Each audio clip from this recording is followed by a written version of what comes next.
Donc, merci d'être venu. Voilà, on va essayer de refaire un petit point vraiment très bref sur la procédure. Donc, comme vous le savez, je suis le premier plaignant dans une plainte pénale avec constitution de partie civile qui a été déposée dans les mains du juge Frédéric Freinet le 5 avril 2023, donc il y a à peu près plus d'un an. Et donc, cette plainte a évolué de manière un peu surprenante. Au départ, j'étais le seul plaignant, et puis au fur et à mesure, plusieurs personnes se sont ajoutées comme co-plaignants, comme victimes.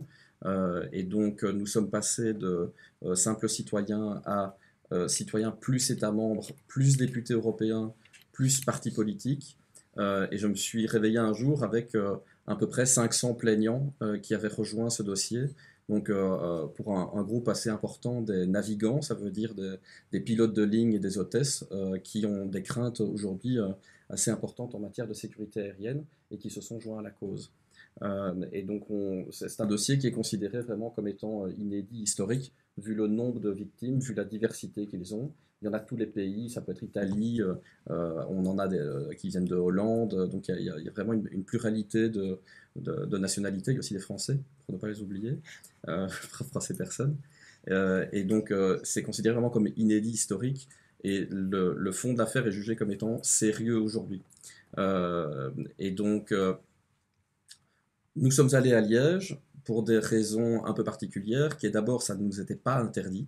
Donc nous sommes en droit de saisir la juridiction liégeoise. En plus de ça, elle offre, compte tenu de ce qu'on appelle le dépaysement, des garanties d'indépendance supérieures, comme nous le pensons, à la juridiction de Bruxelles. C'est tellement parce que les institutions européennes sont installées à Bruxelles et que je pense que ça crée des proximités qui peuvent être embêtantes. Et aussi parce que un jour, je suis allé dans le même palais de justice que celui dans lequel nous sommes allés hier. C'était pour l'affaire d'un journaliste qui était poursuivi de manière un peu infâme par des politiciens en manœuvre de représailles. Et il y avait une affiche dans ce palais de justice qui était écrite par des professionnels du droit et de la justice qui disait «L'état de droit, j'y crois». Et c'était le slogan. Et donc si on a choisi ce tribunal, c'est aussi parce qu'on voulait poser la question à la justice, est-ce que l'état de droit, on y croit ou est-ce qu'on arrête d'y croire? Et donc c'est vraiment le fond de la procédure et c'est l'objectif qu'on poursuit aujourd'hui.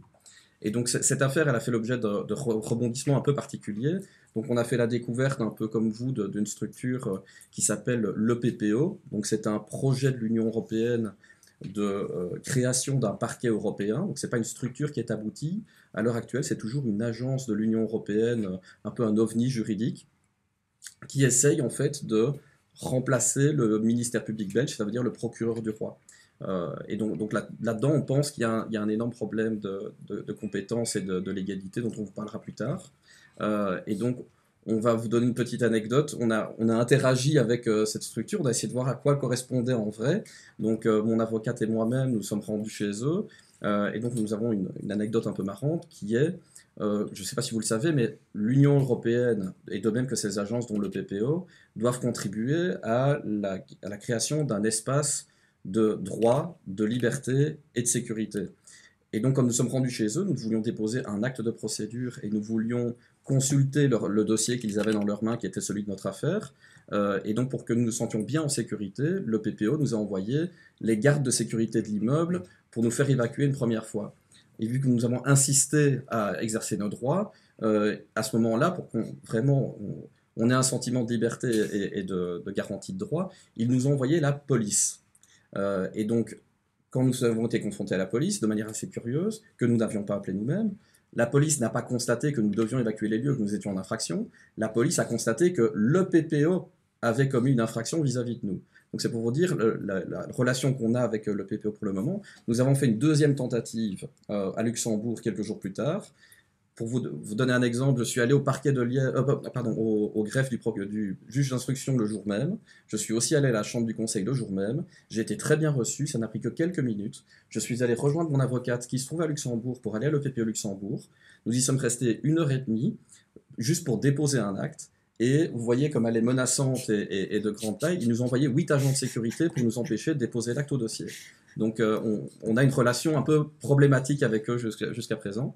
Donc voilà, c'est à peu près dans ce contexte-là qu'on est allé à l'audience, et donc vous pouvez imaginer dans quel niveau de tension on est avec le procureur européen, parce que ce qu'on appelle abusivement, à mon sens, un procureur européen. Et donc pour vous parler de l'audience, Donc il y a quand même un nombre assez important d'avocats. Donc les parties en face en ont pris à peu près 10, pour vous dire à quel point ça peut être amusant d'aller à une audience là-bas. C'était une audience devant la Chambre du Conseil, donc ça ne concerne pas encore le fond de l'affaire, est-ce qu'il y a eu ou pas infraction. Donc ça, c'est l'enquête du juge plus tard. Ça concerne toutes les modalités de procédure. Et donc on est arrivé hier à la conclusion, au terme de cette audience, qu'il fallait traiter 3 sujets qu'on va essayer de vous développer avec Maître Prota. C'est la question de l'immunité éventuelle de Madame van der Leyen, dont nous prétendons qu'elle n'existe pas, de la compétence de l'EPPO, parce qu'on considère qu'en fait ils n'ont pas du tout de compétence dans l'affaire et qu'ils se sont ingérés dans une affaire strictement belge. Et après, ils ont la question de l'intérêt des victimes éventuellement à agir. Et donc là-dedans, on verra si la corruption et la violation des droits fondamentaux, c'est préjudiciable aux citoyens ou pas. Donc ça sera quelque chose d'assez intéressant. Donc voilà, donc je propose, Maître Prota, peut-être vous parler de la question de l'immunité de Madame van der Leyen. Je vais le faire avec plaisir. Je ferai juste un petit mot sur ces aventures parce qu'effectivement, je démenace ces personnes. En tant qu'avocat, je tiens à le dire, je suis allé plusieurs fois dans les locaux de l'EPPO, dans d'autres pays européens pour d'autres dossiers. Je suis allé à Turin, je suis allé à Paris et à chaque fois que j'ai fait des démarches auprès de l'EPPO pour avoir accès à des dossiers, j'ai été reçu très aimablement. On a tamponné mes demandes. Je n'ai eu strictement aucune difficulté. C'est pour ça que cette aventure, elle peut prêter à sourire, mais elle n'est pas drôle non plus, parce qu'il y a une véritable atteinte au droit d'accès du citoyen à son dossier, puis au droit à l'assistance de l'avocat. Je suis stupéfaite, et je le reste encore, que le parquet européen, alors que j'avais au téléphone son greffier qui me disait qu'il n'avait pas de dossier, j'ai demandé à ce greffier de descendre et de tamponner en me disant pas de dossier détenu aujourd'hui par le PPO, et à la place n'est pas descendu le greffier, mais la sécurité, plus enfin la police, qui, quand elle est arrivée, a constaté qu'il y avait une infraction contre nous qui consistait en une voie de fait et a empêché l'exercice des droits de la défense et l'exercice de l'assistance à un avocat. Et nous avons saisi, je l'ai fait la semaine dernière, l'ONU. Il y a un rapporteur spécial qui est en charge des questions d'indépendance des magistrats et des avocats. Et ici, on voit très bien qu'il y a une problématique qui se pose d'indépendance de l'EPPO. Et l'ONU a 6 semaines aussi pour répondre. Ça, je tiens à le préciser, parce que le droit à l'avocat, c'est aussi extrêmement important comme le droit d'accès à un dossier. Alors, une fois ces aventures résumées, nous avons effectivement pu faire cette audience avec une question qui se pose, eh bien, qu'est-ce qui est dans le dossier de l'EPPO? Et ça, on y reviendra, mais la première question, comme Frédéric Beldan l'a dit, c'est la question de l'immunité. Je pense qu'il est très important de voir aujourd'hui, et c'est historique, que Mme van der Leyen, alors qu'elle est en fonction, elle a bien été convoquée à une audience en Belgique.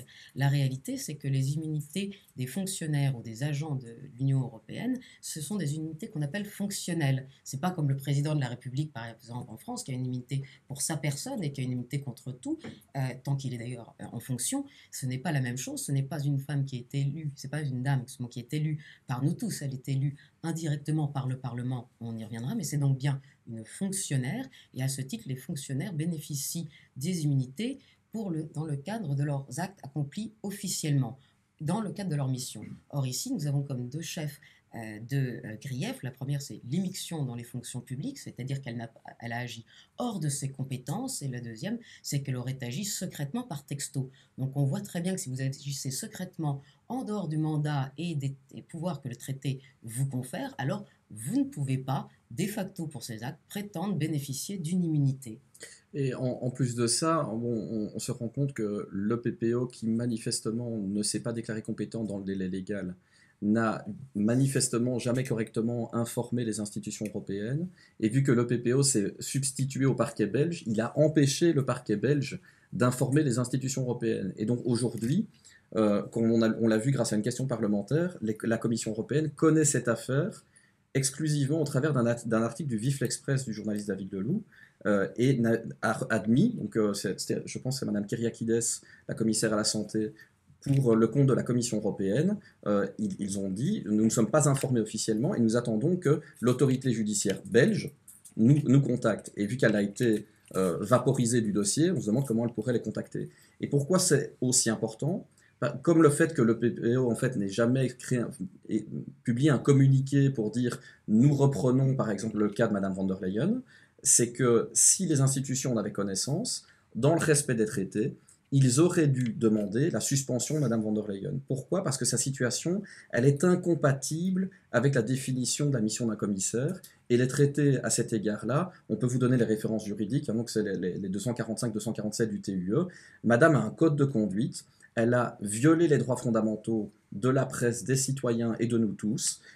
Et donc, à partir de ce moment-là, elle a commis un acte qui est grave et caractérisé incompatible avec sa fonction. Et la procédure veut que, quand on viole le code d'éthique des commissaires européens, il y a des antécédents. Elle pourra vous parler de la commission Jacques Santer. En réalité, on doit suspendre le commissaire européen. Et donc, si le travail avait été fait correctement et qu'on l'avait suspendu, la question de l'immunité ne se poserait même pas aujourd'hui. Et donc, c'est quelque chose qui est devenu tout à fait problématique et qui a d'ailleurs, avec la continuité de la décision et ce qui s'est passé à l'audience, donc, qui va créer un problème même pour la candidature. C'est que le Conseil, je peux vous expliquer comment ça fonctionne, nous allons tous aller voter pour des députés européens. Les députés européens vont être mis en place et le Conseil, c'est-à-dire les États membres qui ont pour président aujourd'hui Charles Michel, vont devoir présenter des candidats pour la présidence de la Commission européenne.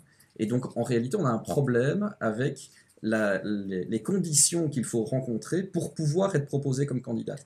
Et donc, Mme von der Leyen, du fait de l'existence de cette procédure qui va durer, à mon avis, au-delà de 2024, qui finira au moins en 2025, en fait, invalide complètement la possibilité de la proposer comme candidate. Juridiquement, c'est exactement le cas. Pour compléter ce qui a été dit sur la question des deux procureurs, si je puis dire, de la disparition du procureur belge, nous sommes ici aussi pour demander, et nous espérons, nous ferons en sorte aussi que le procureur belge puisse être présent à l'audience qui a été fixée de plaidoirie le 6 décembre prochain. Parce qu'effectivement, c'est deux places pour un seul fauteuil. Il y a un véritable problème ici, c'est que les parquets dans chaque État sont en charge de la représentation de l'intérêt général. Donc on peut considérer ici qu'il y a un intérêt, en tout cas, on peut voir que la Hongrie et la Pologne, eux comme pays, ont considéré qu'il y avait un intérêt général, il y a un intérêt pour eux à agir. Or, le PPO n'a comme fonction que de défendre le budget de l'Union européenne s'il y a une atteinte au budget de l'Union européenne. Dans la mesure où Mme von der Leyen a dit publiquement que c'était simplement les États qui avaient payé, on ne voit pas quelle peut être l'atteinte au budget de l'Union européenne, à moins, je suis désolé de le dire, mais c'est quand même la question, qu'il y a eu des commissions ou des fonctionnaires européens qui se soient enrichis dans le cadre de ces contrats. Ça peut être la première D'ailleurs, chose. pour préciser les propos de Mme von der Leyen, elle a quand même dit, donc c'est pour que vous puissiez retrouver, c'est le 29 avril à Maastricht, dans le débat des candidats pour la présidence, elle a dit que les flux financiers ou les flux d'argent étaient ceux des États membres et qu'il n'y avait pas d'argent européen dans la transaction. C'est ce qu'elle a déclaré publiquement, c'est enregistré, on a consigné ses propos, et donc rien que cette déclaration publique invalide complètement ce qu'a fait le PPE en matière de déclaration de compétences. Et on peut vous le dire, la compétence de l'EPPO n'a jamais été démontrée. Ça veut dire que le PPO se déclare compétent à l'appui d'aucun élément. Et on se pose la question, par exemple, le PPO a ouvert une enquête, comme il l'a dit, le 14 octobre 2022, donc ça veut dire avant le dépôt de notre plainte, et durant les 6 mois qui les ont séparés du dépôt de la plainte, pourquoi n'ont-ils pas saisi les contrats? Ça, c'est un problème, parce que nous sommes en train de discuter d'une situation de compétence juridictionnelle par rapport à un contrat qu'on refuse de nous fournir. Et donc ça veut dire que même la juge, la présidente de la Chambre, ne dispose pas du contrat pour savoir éventuellement qui est compétent. Nous, de notre connaissance, c'est exclusivement la juridiction belge. C'est la juridiction qui a été choisie non pas par nous, mais par la Commission européenne elle-même et par Pfizer, donc ça veut dire par M. Bourla. Et aujourd'hui, il n'est pas question qu'on reconteste la juridiction qu'ils ont eux-mêmes définie dans les contrats. Et la preuve que c'est bien la juridiction qui s'applique, c'est que des parties contractantes comme les États membres ont saisi la justice belge et ils n'ont pas saisi la justice de leur propre pays. Et si je puis ajouter, concernant la Hongrie et la Pologne, et d'ailleurs la Roumanie, ils ont été assignés par les sociétés Pfizer en Belgique, à Bruxelles, parce qu'il y a bien une clause qui ramène, j'allais dire, toute cette affaire en Belgique. Mais si on revient juste un instant, le PPO prétend donc entrer dans cette affaire, un peu, c'est une espèce d'intervention à la hussarde qui est arrivée de façon impromptue et auquel on ne s'attendait pas, et le PPO vient dire c'est moi qui suis compétent parce qu'il y aurait une atteinte au budget de l'Union européenne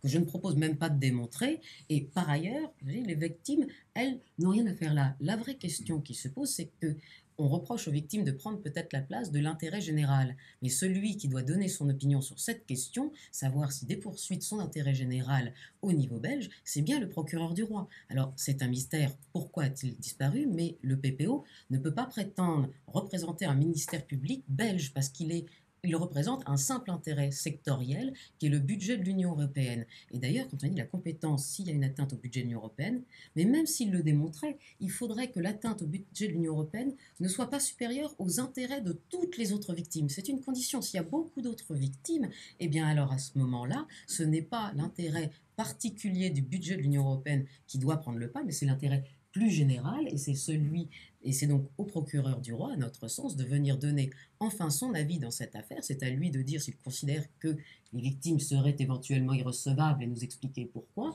et éventuellement aussi à lui de dire s'il entend poursuivre au nom de la Belgique Madame von der Leyen. Oui, d'ailleurs, tous les États auraient intérêt à le faire, mais ici, ce qui est quand même assez surprenant, c'est de voir qu'au final, je ne sais pas si vous avez été informé, mais il y a un communiqué qui a été publié par le PPO, dans lequel, après l'audience, vu leurs difficultés juridiques, ils font une accusation inversée. Donc, qu'est-ce qu'ils font? Ils disent c'est la Belgique qui est non conforme en matière de droit pour pouvoir appliquer le règlement Oui. de l'EPPO. Alors on rappelle déjà qu'il n'y a pas eu d'unanimité des États membres sur le règlement de l'EPPO, que la façon dont il est appliqué ce règlement par les procureurs de l'EPPO, ça veut dire Mme Covesi à Luxembourg et Mme van der Putten en Belgique, il est complètement contraire au traité européen. Et donc on y voit même des problèmes graves de constitutionnalité. Ça veut dire qu'en Belgique, tous les pouvoirs viennent de la nation. Nous sommes un royaume, nous avons un roi. C'est le roi qui nomme les procureurs, les officiers du ministère public. La justice est rendue au nom du roi. Et donc, on a un problème évident avec le PPO, qui est, Madame Covesi, à ma connaissance, elle n'a jamais été nommée par le roi. Elle donne pourtant des instructions à ce qu'on a appelé hier, de manière très étonnante pour nous, le ministère public. Et donc, moi, je me pose la question grave de savoir comment Madame Covesi, qui n'est ni nommée ni révocable par mon roi, elle peut donner des instructions pour le compte du ministère public dans une affaire pareille. Ça, pour moi, c'est pas la Belgique qui est non conforme, c'est le PPO qui est un texte contraire au traité et aux constitutions, et donc qui viole tous les principes du droit de l'Union. Et d'ailleurs, pas simplement celui de la Belgique, parce que tous les États membres de l'Union européenne ne sont pas membres de l'EPPO. Et là, je dis ça en France, il y a effectivement eu des contestations de la constitutionnalité de l'EPPO, parce que ça mange sur des prérogatives d'autres juges, et notamment des juges d'instruction. Donc, ça pas que la Belgique, mais c'est sûr que ce retour de flamme d'expliquer que c'est de la faute de la Belgique si la procédure devient si compliquée, c'est un peu étonnant comme communiqué. Et donc, en plus de cela, il y a une audition devant le Parlement européen de Madame Covesi. Donc, le Parlement a la mission d'évaluer le travail de l'EPPO pour éviter les abus de pouvoir.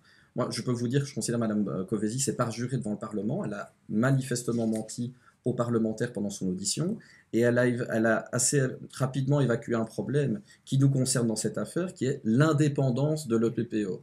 Donc c'est quelque chose qui a été souligné même pendant l'audience par Madame van der Putten. Donc c'est quelque chose d'intéressant parce que pendant l'audition de la procureuse en chef devant le Parlement, elle a admis une dépendance financière. Il y a d'ailleurs des articles dans la presse à cet effet pour le moment, qui est que la Commission ne donnerait pas suffisamment d'argent à l'EPPO pour organiser ses poursuites. Je vous rappelle que tant que Mme von der Leyen n'a pas été suspendue et le PPO y a contribué, ça crée un lien de subordination directe entre ceux qui sont censés organiser les poursuites et ceux qui sont poursuivis. Donc c'est quelque chose d'inadmissible. Après ça, on a la dépendance, comme vous l'avez dit, législative, parce que tous les États membres n'ont pas adhéré, le transfert de compétences n'a pas eu lieu, ils sont dans un système qu'on appelle la coopération renforcée, et donc il y a un intérêt, même personnel du procureur en chef, à ce que le reste des États qui n'ont pas adhéré adhèrent à l'avenir grâce à la Commission. Donc c'est un deuxième problème. Et le troisième, qui est quand même un peu violent, c'est que le PPO ne dispose pas de sa propre infrastructure informatique. D'accord? Et donc pour le moment, Madame Covesi et Madame van der Putten, elles ont décidé de stocker le dossier qu'elles ont demandé au juge d'instruction, qui est censé être visé par le secret de l'instruction, sur une infrastructure informatique qui est gérée et administrée par la commission de Madame von der Leyen, qui n'a toujours pas été suspendue. Et donc il y a quand même des problèmes qui sont gravissimes, et en réalité, dans les principes du droit de l'Union, nous avons ce qu'on appelle la subsidiarité. On ne fait appel au niveau européen que quand il est plus efficace pour atteindre l'objectif de lutter contre les infractions. Et là, dans le cas d'espèce, ils créent des problèmes de conflits d'intérêts qui n'existaient pas avant leur intervention. Et moi, j'ai de sérieux doutes quant au fait que l'autorité belge, et en particulier liégeoise, serait incapable de mener les poursuites. D'ailleurs, ils le font très bien. Donc voilà, Mais ça.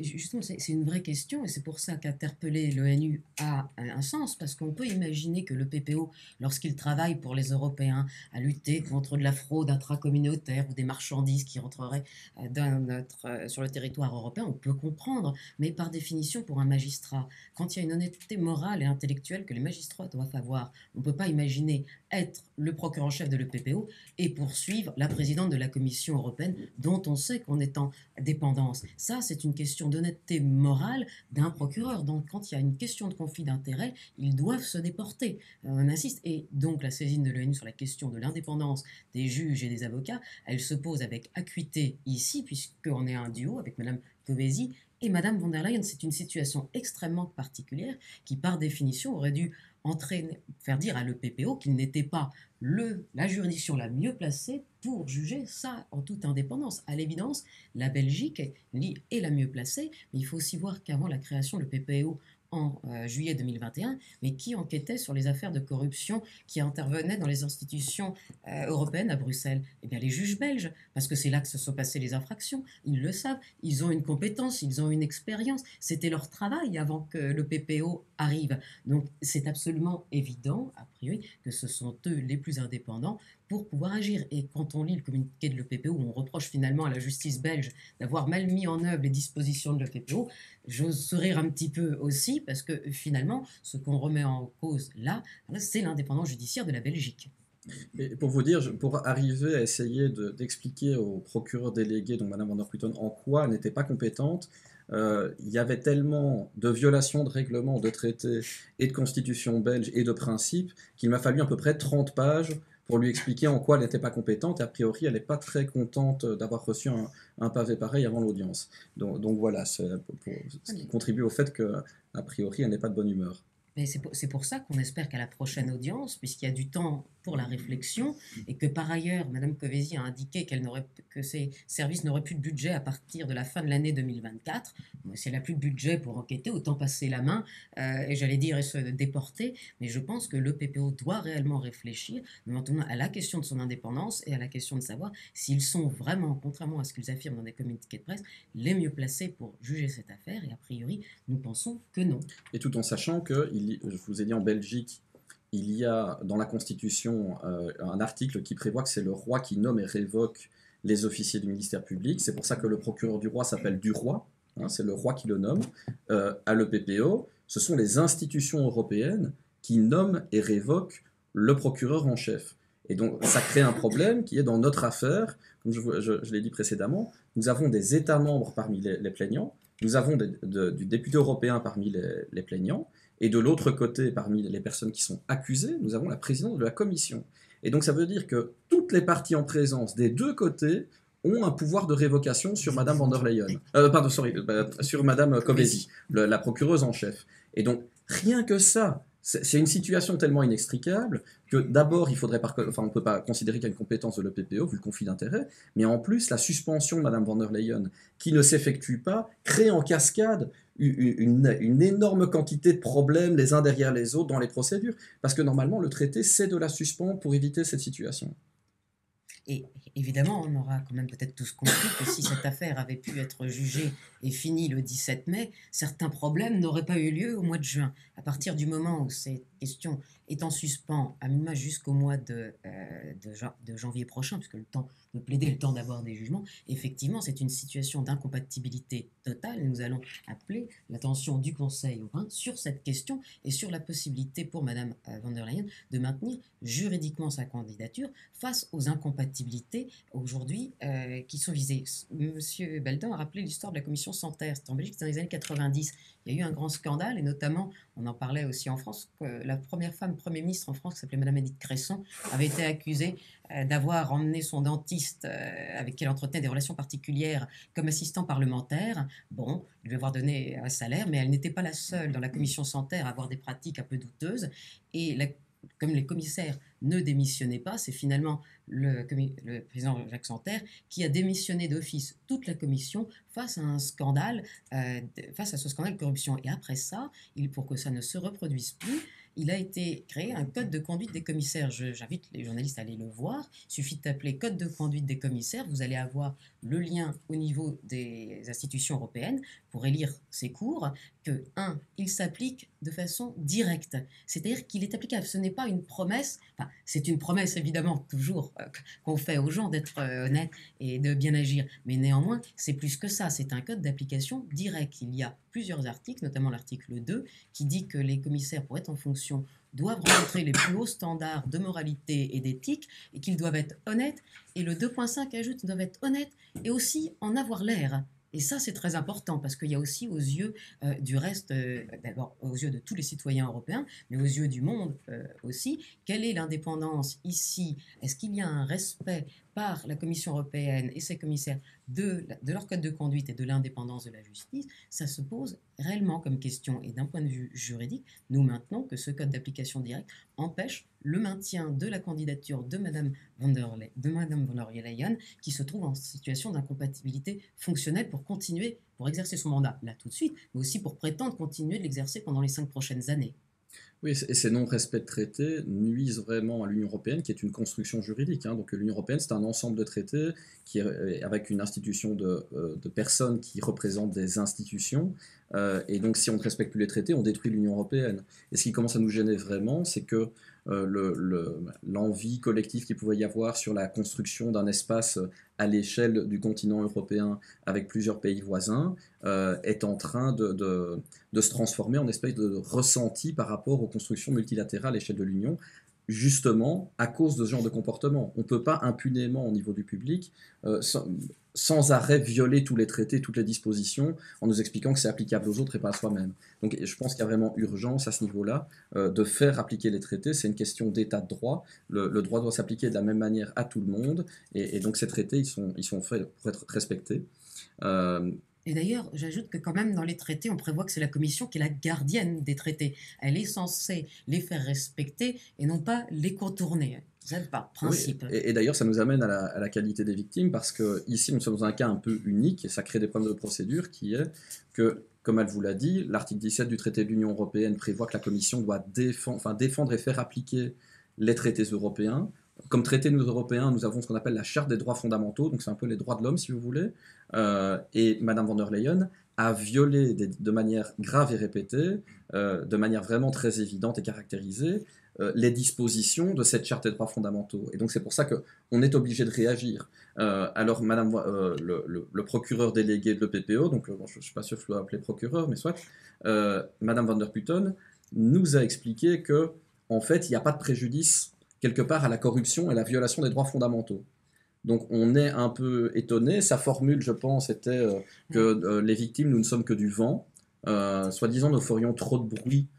Et ce serait notre seule finalité. Ce n'est pas d'obtenir justice, ce n'est pas d'empêcher la corruption, ce n'est pas de réparer notre préjudice parce que nous sommes victimes de la corruption et de la violation des droits fondamentaux. Alors certes, nous sommes nombreux. Pourquoi? Parce qu'ils ont violé les droits fondamentaux d'un grand nombre de personnes, d'États et d'organisations, mais ce n'est pas de notre fait, ce n'est pas nous qui avons commis les éventuelles infractions, ce n'est pas nous qui avons décidé comment on allait réaliser ce genre d'opération.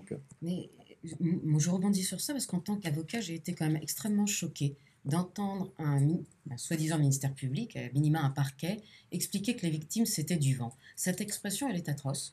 Elle fait mal à entendre, mais je pense qu'elle a été faite sous peut-être le coup de la colère, parce que la veille de l'audience, effectivement, nous sommes maintenant très nombreux comme victimes. Et comme je l'ai dit au départ, à supposer qu'on finisse par prouver qu'il y aurait une atteinte au budget de l'Union européenne, il va falloir mettre ça en balance avec les intérêts de toutes les victimes. Je donne un exemple, mais quelqu'un qui n'a pas... Normalement, tout le monde aurait dû pouvoir voir les contrats. D'ailleurs, les contrats, le premier a été à un moment mis publiquement en accès sur le site de la Commission européenne, mais simplement pendant 2 heures, et ensuite il a été retiré. Il y a des gens qui en ont attesté. Donc il s'est passé quelque chose. La normalité, c'est que tout aurait dû être publié au nom de ce droit à la transparence. Les gens devaient avoir le droit de faire leur propre choix en étant éclairés. Et en ne publiant pas, les gens ont perdu une chance de faire le choix qu'ils voulaient, malgré les contraintes qu'ils pouvaient porter sur les gens, les contraintes sanitaires, les passes, etc. Tout le monde aurait pu faire un choix peut-être différent, ou d'ailleurs se conforter dans son propre choix en voyant ces contrats. Donc il faut bien voir que la transparence a porté atteinte, la violation de la transparence a porté atteinte à énormément de personnes. Et en réalité, quand il y a eu cette audience qui a été fixée, comme ça, nous, cette expression, moi j'appelle ça une intervention à la hussarde de l'EPPO, nous ne savions que tout seul, c'est difficile, mais la devise de la Belgique, c'est l'union fait la force. Je pense que toutes les victimes qui avaient saisi le PPO, pensant le faire, puisqu'il y a eu un communiqué de presse le 14 octobre 2022 qui a dit « face à un nombre de signalements exceptionnels », donc beaucoup de gens, d'ailleurs l'appel de diverses associations, ont signalé les faits. Mais au bout du compte, il n'est rien arrivé.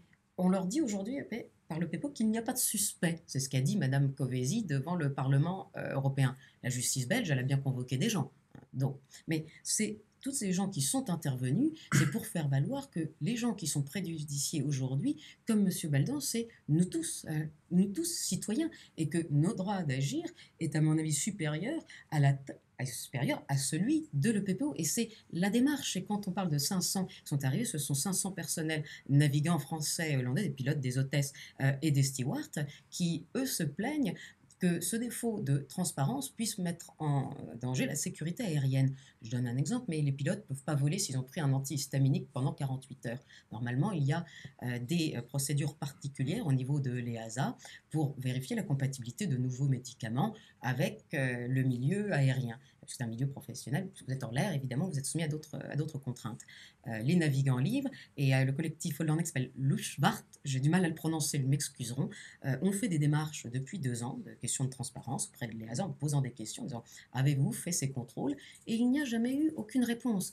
Or, les commandants de bord et les navigants sont en charge de la sécurité. Vous devez avoir, au nom de la transparence, accès à ces informations au nom que l'EASA doit avoir pour pouvoir assurer la sécurité des vols. C'est normal. Et donc, ce qu'on a essayé de prouver par toutes ces personnes qui sont venues, c'est que cette atteinte à la transparence, elle préjudicie tout le monde. Elle préjudicie les navigants dans leur catégorie, mais elle préjudicie, comme vous l'avez compris, les victimes qui se sont joints aujourd'hui et qui sont venues, qui, je vous le dis, si elles avaient lu les contrats, si elles avaient pu les voir, auraient peut-être fait d'autres choix pour elles-mêmes, pour leur famille, pour leurs enfants. Il y a une atteinte à la transparence qui crée un préjudice pour chacun d'entre nous. Celui, M. Baldan, qui a été le premier à le faire, c'est les droits fondamentaux, la transparence, mais je signale aussi que, contrairement à ce que Mme Van der Putten peut prétendre, on suppose que c'est un droit personnel. Le droit à la transparence est une façon de pouvoir contrôler, en réalité, l'action du gouvernement. Quand vous votez en tant que citoyen, vos droits de citoyen, ce sont 2 choses, c'est de voter et ensuite de pouvoir contrôler.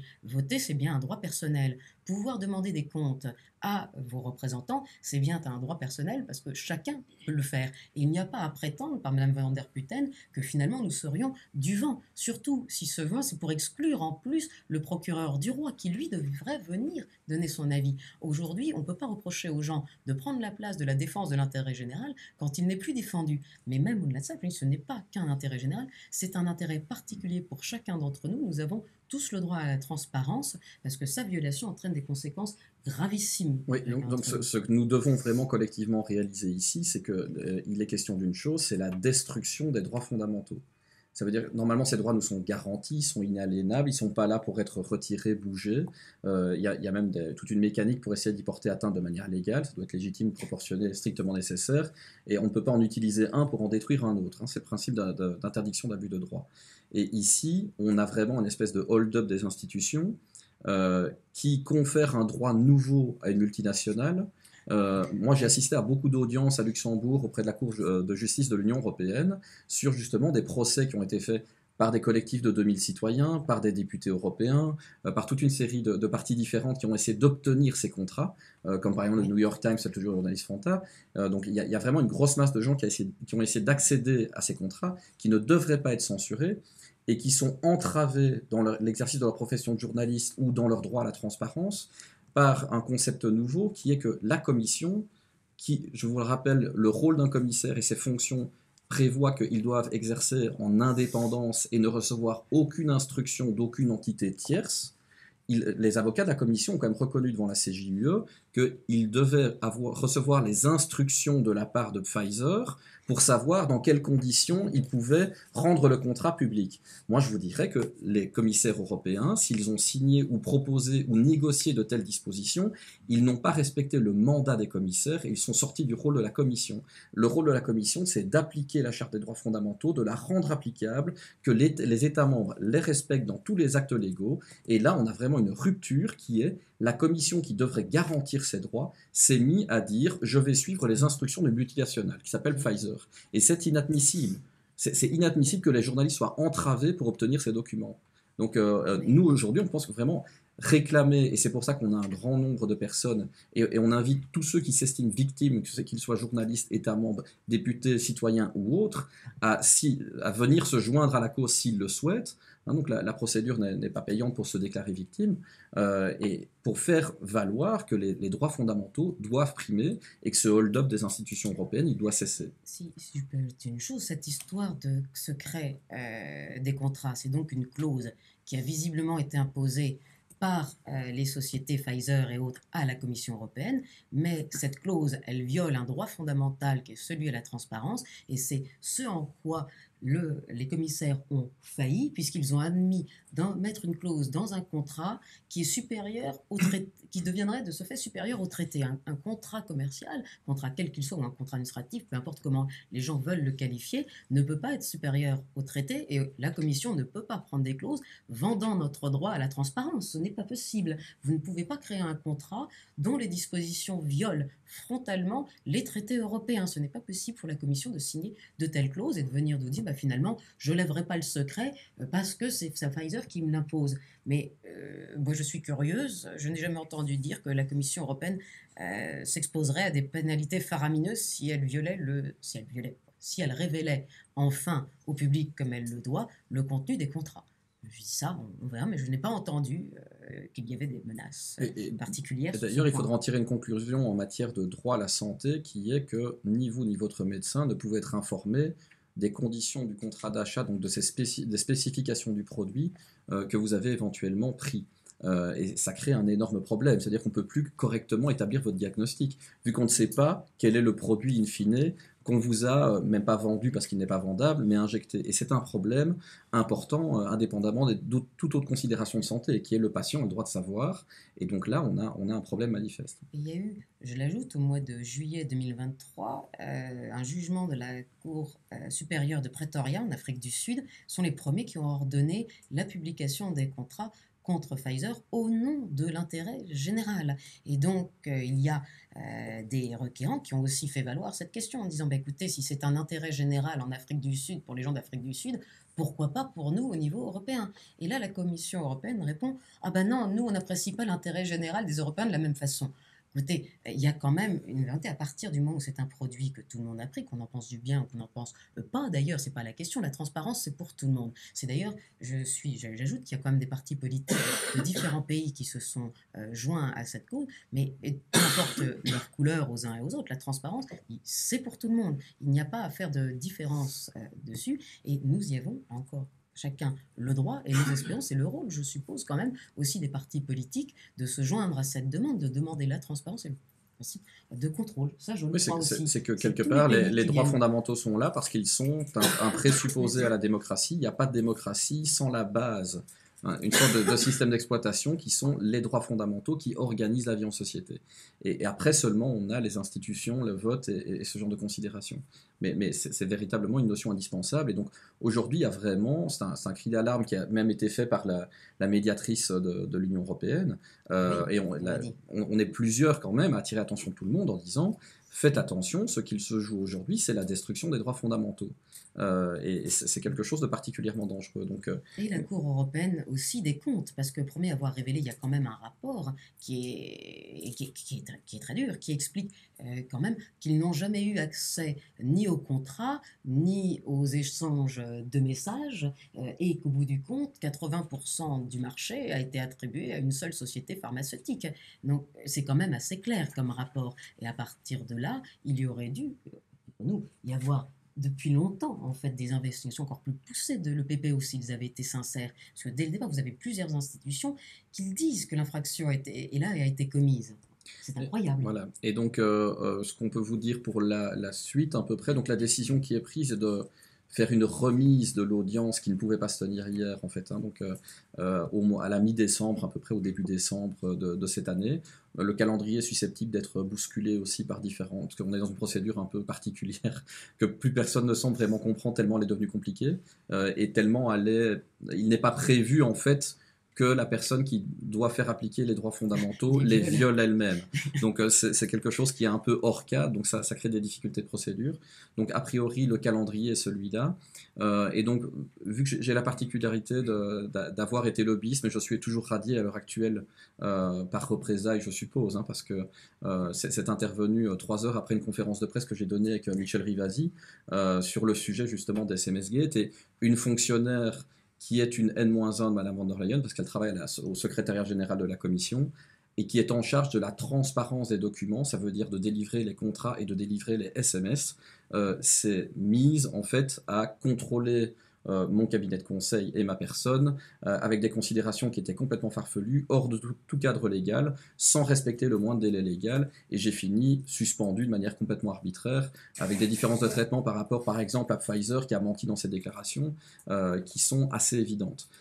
Et donc, vu que j'ai quand même toujours cette expertise, ma volonté, elle n'est pas d'essayer de tirer parti de la situation pour impacter les élections vers un parti ou vers l'autre. Voilà, je peux reconnaître que de différentes couleurs politiques, il y a des députés européens qui ont bien fait leur travail et une énorme majorité qui n'a pas fait son travail.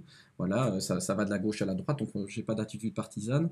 Et donc on a vu, grâce à cette expertise, on a quand même découvert toute une série de faits dont la connaissance, à mon avis, n'est pas à la portée de la police, du fait qu'il faut connaître la spécificité de ce milieu du lobbying. Donc on les a recueillis, vu que c'est relativement long, et il me faudrait plusieurs centaines de pages pour vous l'expliquer, on l'a recueilli dans un ouvrage qu'on refusera de publier avant les élections pour ne pas les perturber. Donc comme ça, Mme von der Leyen ne fera pas le grief d'avoir essayé d'influencer les élections dans un sens ou un autre. Donc voilà. Si vous avez des questions, on est à votre disposition. Moi j'en ai une.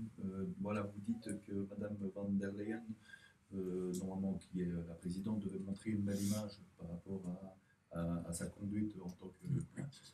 mais elle ne l'avait déjà pas montré avant, parce qu'elle était déjà poursuivie pour des histoires en Allemagne.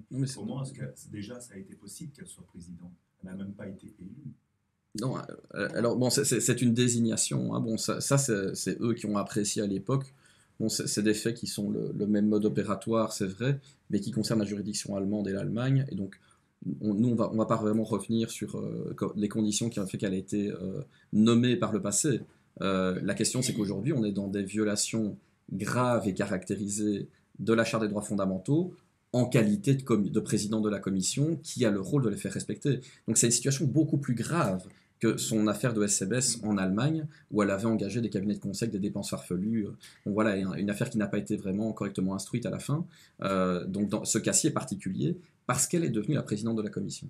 Moi, c'était juste une crainte, en fait, que justement... Mais nous, on s'intéressera qu'à l'actuel mandat. Et mais peut-être ont-ils pensé qu'avec une meilleure position, les comportements changeraient et s'amélioreraient. Le PPO dit qu'ils ont fait des actes qu'ils enquêtent depuis 2 ans. Est-ce que vous avez vu quelque chose qu'ils ont fait? On a vu la police en fait. On a vu la police. On a vu la police parce que la dernière fois qu'on a essayé de voir ce que le PPO avait mis dans son dossier, ils nous ont envoyé la police. Parce que c'est beaucoup de gens, comme on l'a dit, ont saisi le PPO. Nous, on veut savoir ce que sont devenues effectivement ces plaintes. C'est une vraie question. Et c'est d'où la démarche qui était absolument normale. Et je vous le dis, on est heureux de l'avoir. Non, mais jamais on a envoyé la police pour ne pas me donner de dossier. Je n'ai jamais vu ça. Et pour vous dire, ça traduit bien le mensonge de Mme Kövesi devant le Parlement qui dit « Je ne connais aucune personne qui serait visée aujourd'hui par une enquête, dans ce cas-ci, dans le cadre des SMS et des contrats. Or, ils ont bien fait intervention dans notre affaire, et dans notre affaire, on a bien un suspect contre lequel on a déposé plainte, on en a d'ailleurs plusieurs, et donc on ne comprend pas que Mme Kövesi affirme lors du contrôle parlementaire de l'activité de l'EPPO qu'il n'y a aucune personne visée. Donc ça vise en fait à éviter la suspension de Mme von der Leyen de manière illégale.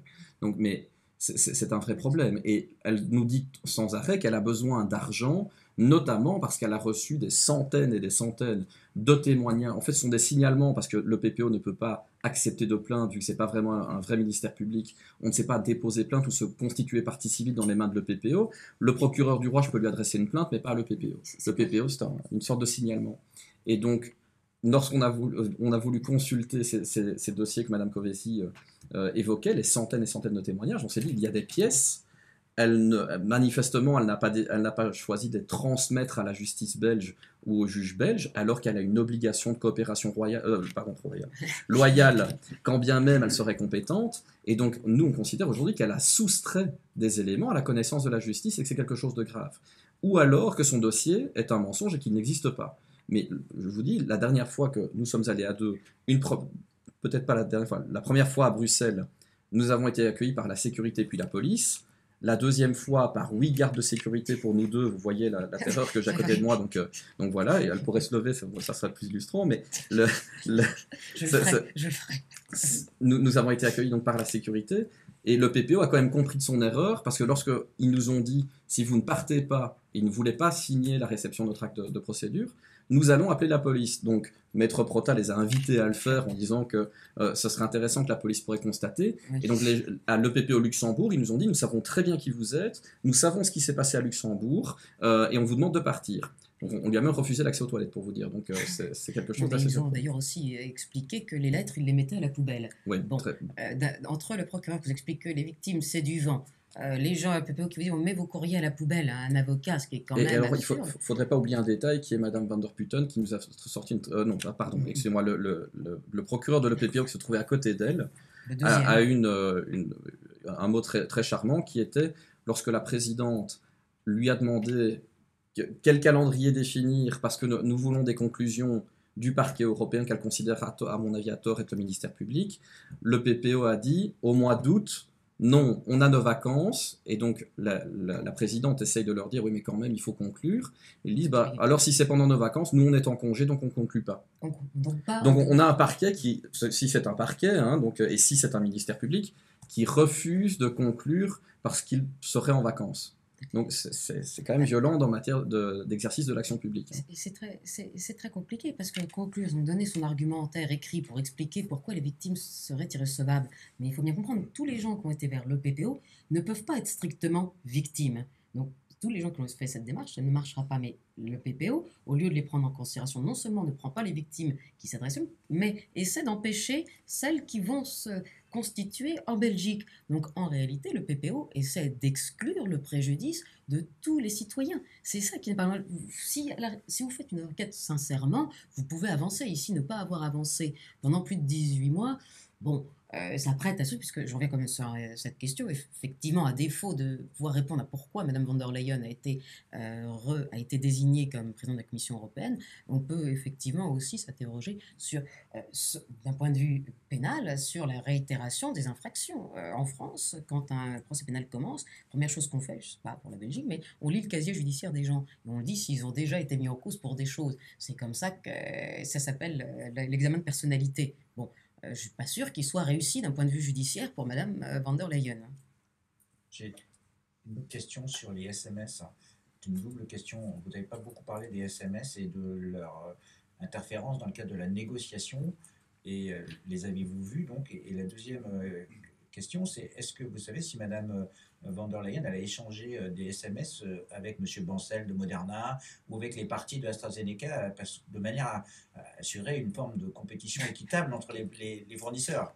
Mais on a une volonté pour le moment qui est de ne pas nuire à la présomption d'innocence de Mme von der Leyen ou des autres mises en cause et de ne pas aborder sur le fond parce que vu qu'on a consulté le dossier d'instruction à cause ou grâce de l'EPPO, qui nous a forcé à avoir une audience.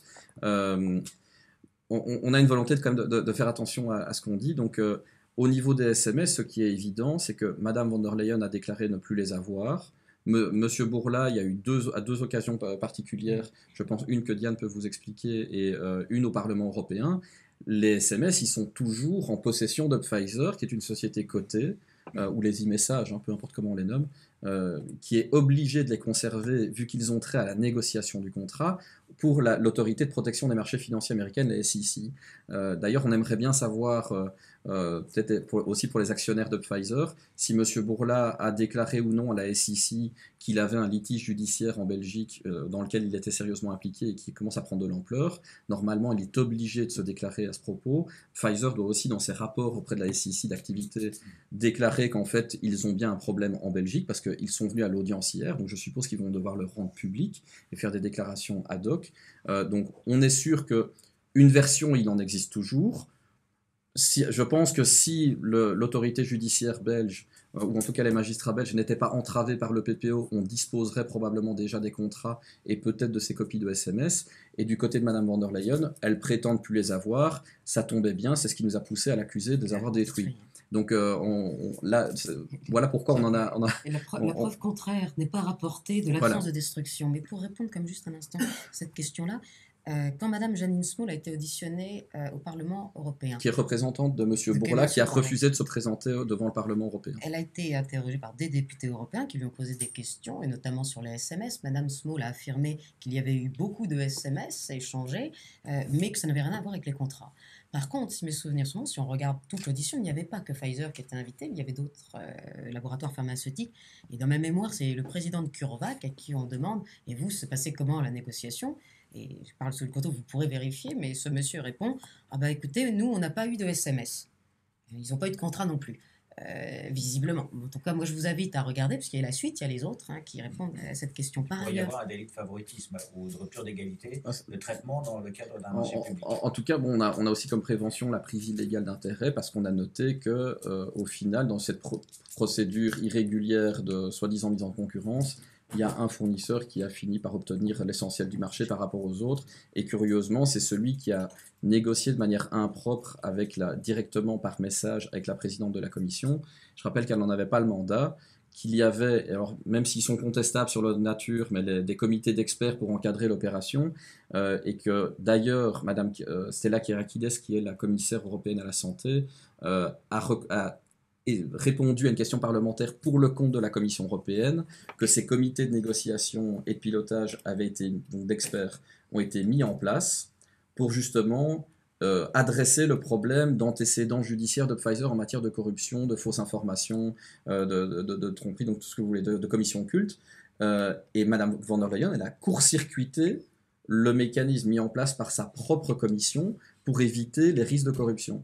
Donc c'est quand même assez lourd à encaisser à la fin. Et par ailleurs, puisque Frédéric évoquait la question du côté de Pfizer, pour le développer un petit peu, une association française que je représente qui s'appelle Bon Sens, qui a 30 000 adhérents, qui d'ailleurs ont signalé en masse à l'époque à l'EPPO les infractions supposées commise par Mme van der Leyen. Et cette association française qui a poursuivi l'annulité des contrats d'un point de vue civil, avec un argument qui est simple, qui est de dire la fraude corrompt tout, c'est un adage latin, c'est dans tout le droit continental, la fraus omnia corrompit. Nous avons donc fait cette action, et dans le cadre de cette action, il y a eu une demande faite par Bon Sens d'entraide judiciaire internationale auprès des juridictions américaines, parce que quand vous avez un élément de preuve dans un dossier qui peut être détenu aux États-Unis, si vous avez un intérêt, vous pouvez demander cette entraide. C'est ce que nous avons fait. L'association Bon Sens a plaidé à New York devant la Cour fédérale de New York contre Pfizer, effectivement une armée d'avocats de Pfizer, en demandant cette entraide, et les avocats de Pfizer, dans cette instance civile, ont répondu au tribunal que les messages étaient irrelevant. Alors, en anglais, ça veut dire pas intéressant. Pas intéressant pour qui ? Ça, c'est une autre question. Mais cette procédure s'est finalement soldée par le juge américain qui nous a dit de revenir éventuellement plus tard, puisque on n'était pas déterminé de savoir qui était compétent, la France ou la Belgique. Maintenant, les choses s'éclaircissent de plus en plus, puisqu'on peut faire une entraide internationale, mais faut-il encore savoir qui aider ? Là, visiblement, c'est plutôt la Belgique qu'il faut aider. Donc, dans le cadre, effectivement, de cette affaire, on peut tout à fait imaginer des recours à des juridictions américaines, et d'ailleurs aussi, puisqu'ils sont là, Pfizer, BioNTech et M. Bourla, en étant mis en cause, ils ont l'obligation de concourir à la justice. Et ça, c'est normal pour tout le monde. Donc, on est arrivé à un moment où on ne comprend pas pourquoi on ne met pas ces SMS sur la table et ces contrats sur la table. Tous les les participants sont là, tous les accusés sont là, ils détiennent tous les documents, ils doivent coopérer à la justice, ou sinon c'est à la justice d'en tirer aisément les conséquences. Je vous rappelle dans les propos puis je vais laisser la question, du 29 avril de Madame von der Leyen à Maastricht, à la question, je ne sais plus quel intervenant, mais quelqu'un lui pose la question pendant le débat de savoir si elle s'engage à être transparente et à comparaître dans les procédures qui la visent. Et donc, elle est un peu déstabilisée. Elle répond « Je suis transparente, je suis transparente. La justice est indépendante. Et d'ailleurs, la justice amènera toute la transparence. » Alors, je ne sais pas si ça veut dire que selon elle, il faut des perquisitions absolument pour avoir la transparence, parce que en l'état actuel des choses, il ne nous apparaît pas qu'ils ont coopéré avec la justice en fournissant les contrats et les SMS. Donc c'est un problème. Donc si quelqu'un d'autre, une autre question, Olivier. Vu que vous allez vous tourner vers l'ONU parce que vous avez beaucoup de doutes sur le fonctionnement de l'EPPO, et même si je comprends bien sur sa constitutionnalité au regard de la Constitution belge, pourquoi pas directement vers le tribunal de l'Union ou la justice européenne pour dire voilà, nous contestons, ça c'est déjà fait, les Allemands l'ont déjà fait pour des tours de réglementation des règlements européennes, pour le plan de relance. Pourquoi ça ne serait pas possible d'aller directement vers la justice européenne pour dire il y a un problème avec ce que vous appelez un parquet européen qui ne répond pas à plein de critères. Je ne comprends pas très bien pourquoi les États membres qui ont quand même accepté la création de cette EPPO ne se sont pas rendus compte qu'il y avait un problème au départ. Et une deuxième question, c'est concernant les contrats. Je suppose que les États membres qui ont payé ont vu ces contrats. Pourquoi ne pas se tourner vers eux pour leur demander pour les voir? Alors, ça fait beaucoup de questions, on va les traiter. Si on en oublie, tu les répètes. Alors d'abord, pourquoi ne pas se tourner vers les juridictions européennes? Les juridictions civiles européennes à Luxembourg, c'est le tribunal de l'Union européenne et la Cour de justice de l'Union européenne. Nous l'avons déjà fait, tout le monde l'a fait depuis 2 ans. Je rappelle quand même qu'il y a des députés européens, dont feu Madame Rivasi, et plusieurs d'entre eux ont réclamé, ils sont d'ailleurs en droit européen, ce qu'on appelle le requérant super privilégié, ils ont réclamé à la Cour de justice les contrats. Parce que pour eux, évidemment, pour tous les votes des... Je parle vraiment du rôle de l'EPPO.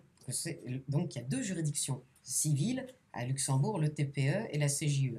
Ils ont été saisis par des eurodéputés, par 2000 particuliers aussi ensemble, par des journalistes, par tout le monde, et depuis 2 ans, ces juridictions civiles qui auraient dû avoir le bon sens évident d'ordonner la production des contrats, parce que c'était leur rôle, n'ont rien fait. Elles ont sinédié toutes les procédures, et Frédéric peut le dire, 2000 particuliers ont plaidé au mois d'octobre devant le tribunal de l'Union européenne pour avoir les contrats, eh bien, ils n'ont toujours pas de date de jugement. 6 mois après, ce n'est pas arrivé. Normalement, la justice civile aurait dû, et c'est logique, à Luxembourg, ordonner depuis le départ la production de ces contrats. C'est parce qu'elle ne le fait pas qu'on est obligé aujourd'hui de se tourner non plus vers eux, parce que ça n'a pas de sens, puisque le PPO fait partie en tant qu'agence de ce dispositif judiciaire européen. Mais vu qu'eux aussi nous expliquent qu'ils n'ont pas de suspect, bon, eh bien au bout d'un moment, il faut retourner vers les juridictions nationales pour pouvoir avoir une justice indépendante, et on ne va pas continuer d'enfoncer les portes. Mais sur l'ONU, en fait, c'est peut-être mal précisé. Ce qu'on a fait à l'ONU, c'est de dénoncer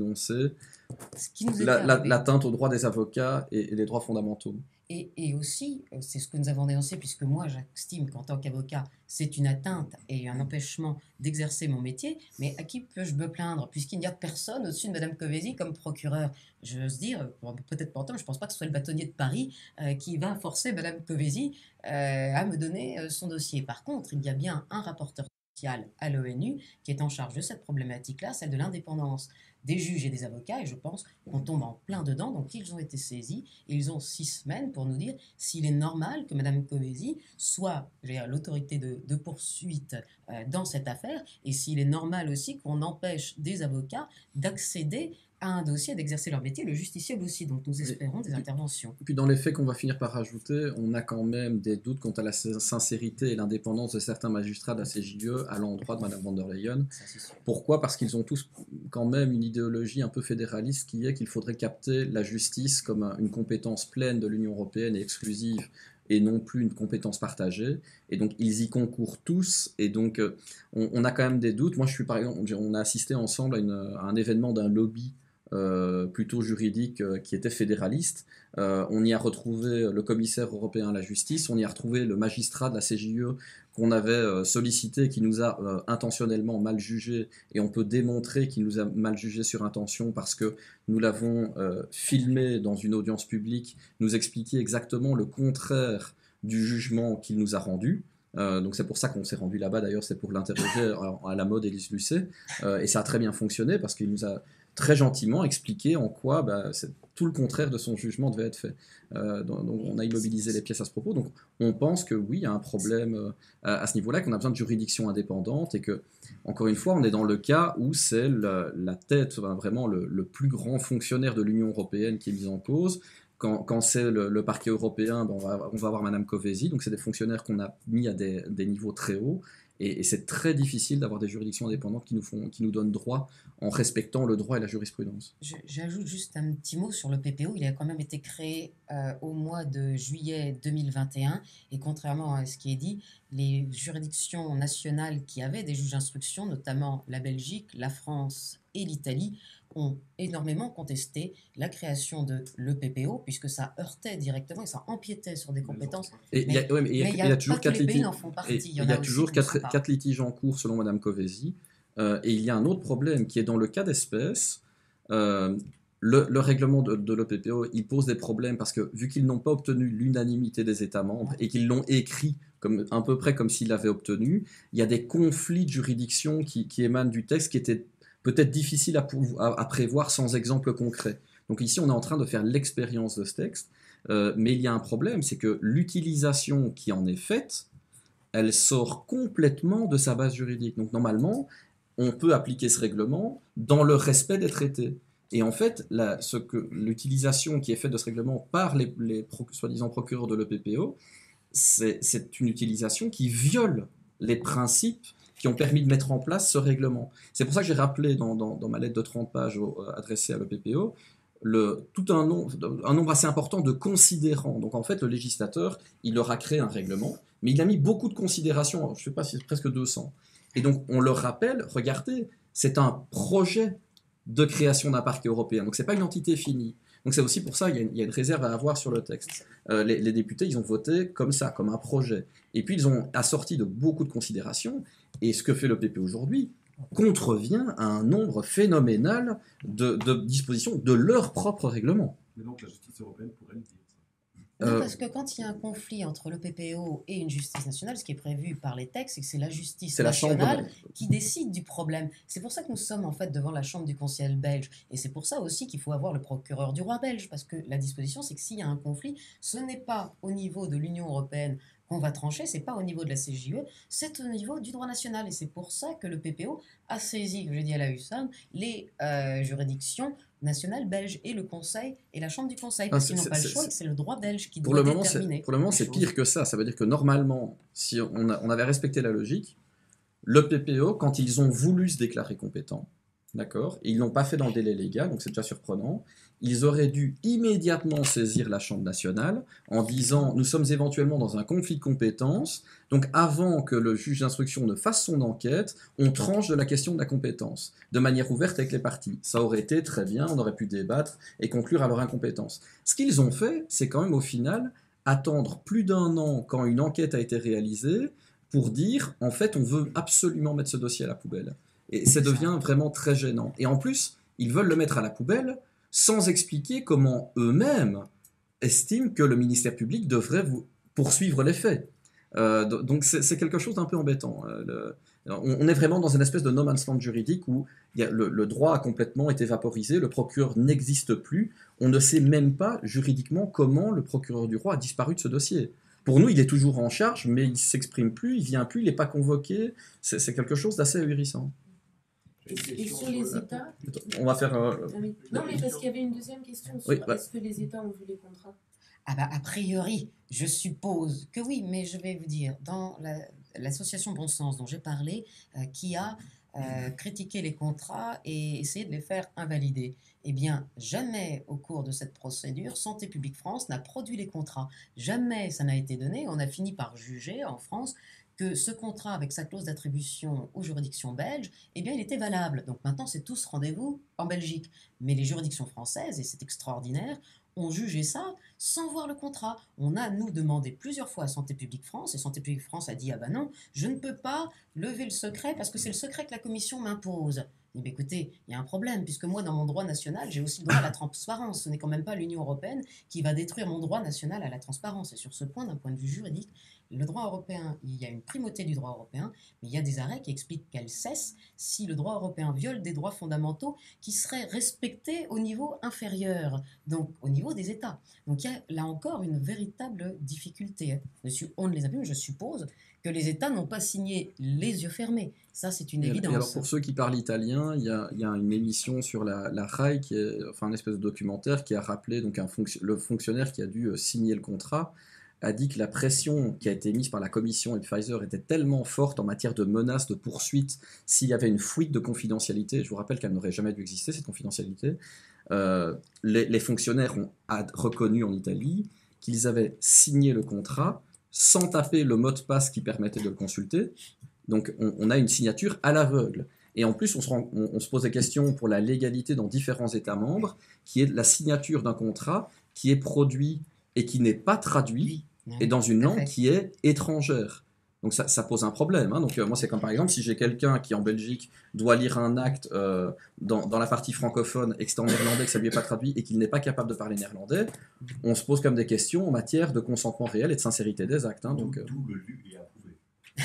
Non, mais pour vous assurer aussi, en France, comme nous avons aussi demandé avec cette association Bon Sens, on a dit, bah, écoutez, produisez les contrats, à la rigueur, soyons malins, produisez au moins la traduction, puisqu'ils étaient supposés être en anglais, parce qu'en droit français, on doit faire des actes de procédure, c'est l'ordonnance de Villers-Cotterêts, en français. Et là, c'est la première fois que le Conseil d'État, quand on avait soulevé aussi cette difficulté, on n'a pas le contrat, mais de toute façon, il est en anglais, donc il ne peut pas valoir en droit français.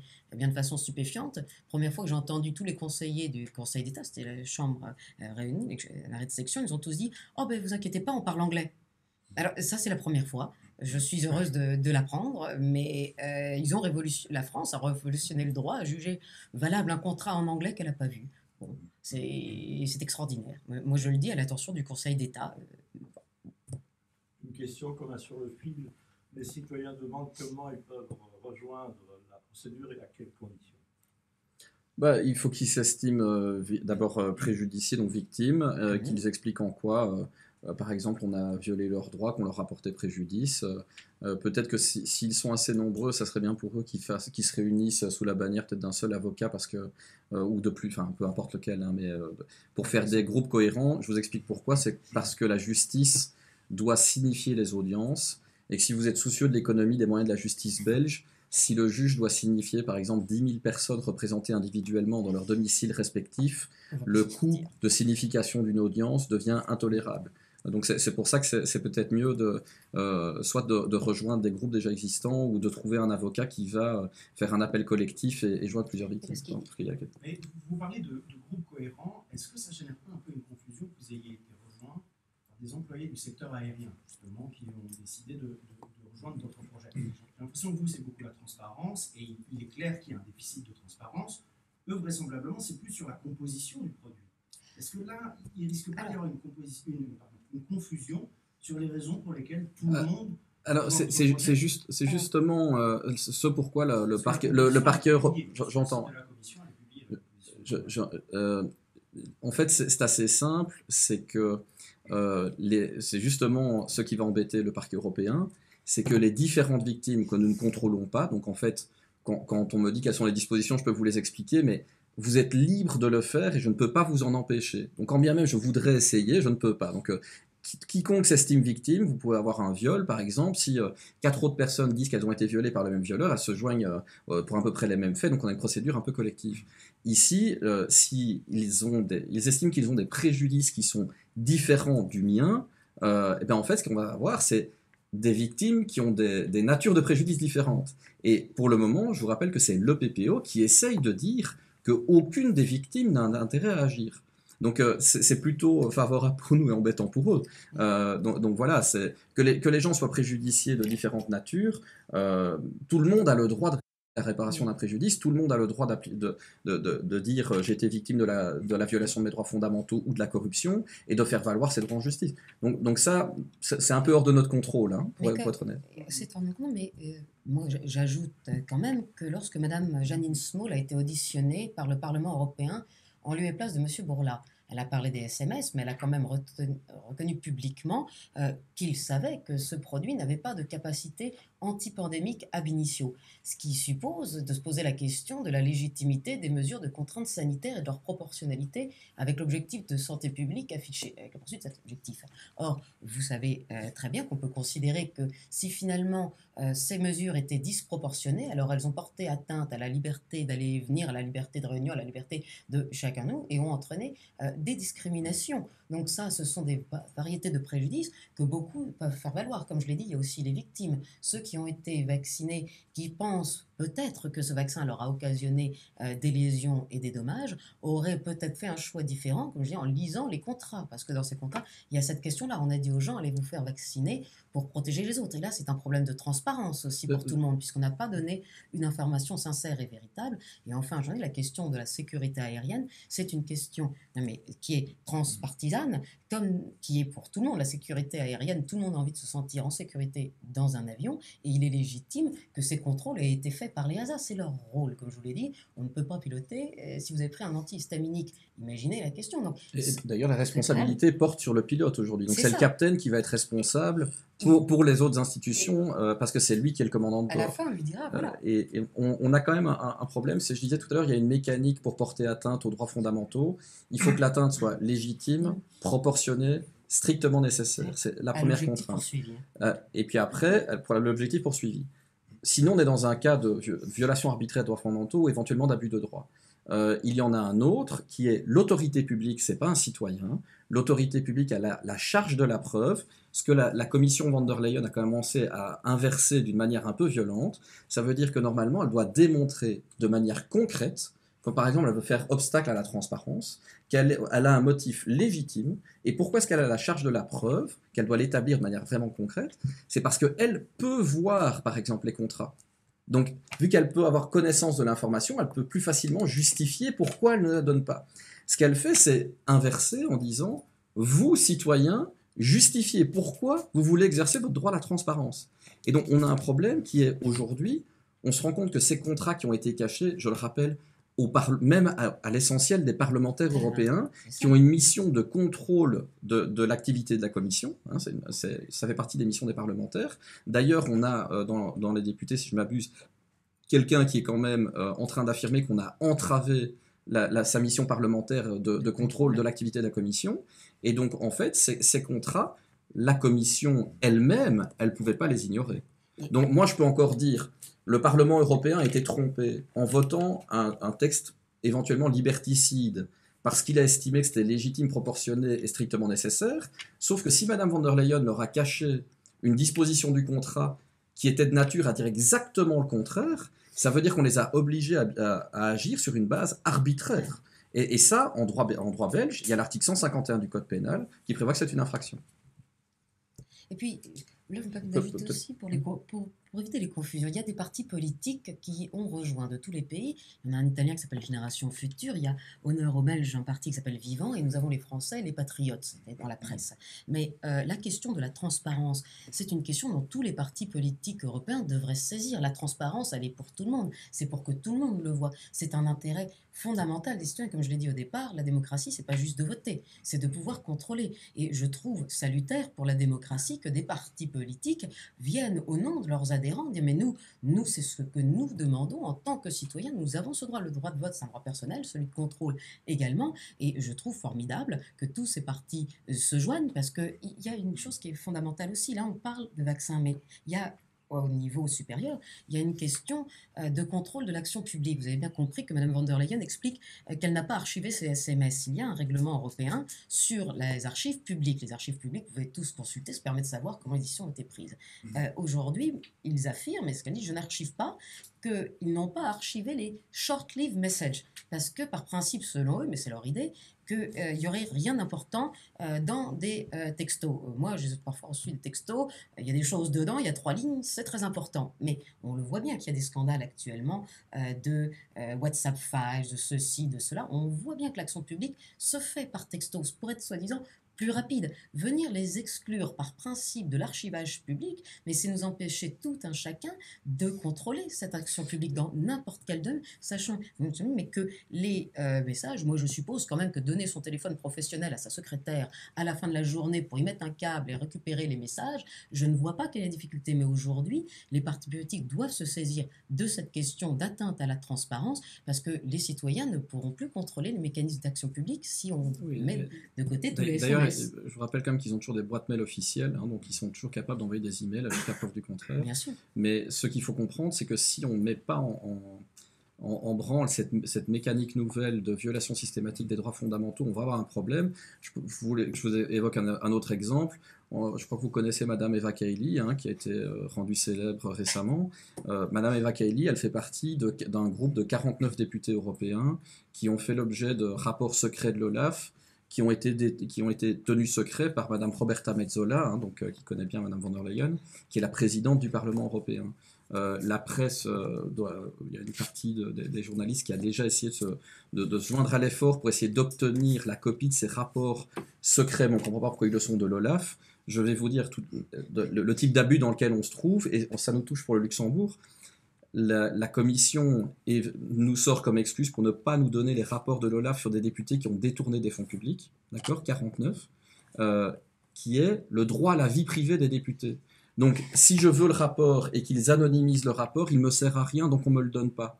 Et c'est quand même un peu violent, parce que dans l'annuaire du Parlement européen, il y a le nom de tous les députés, leurs collaborateurs, leur CV, tout ce que vous voulez. Mais par contre, quand c'est dans un rapport de l'OLAF sur des faits infractionnels qui sont imputables à des députés, là, il aurait une vie privée, parce que sa vie professionnelle fait partie de sa vie privée. C'est un délire administratif incroyable, et c'est d'ailleurs ce qui nous a été évoqué à Luxembourg.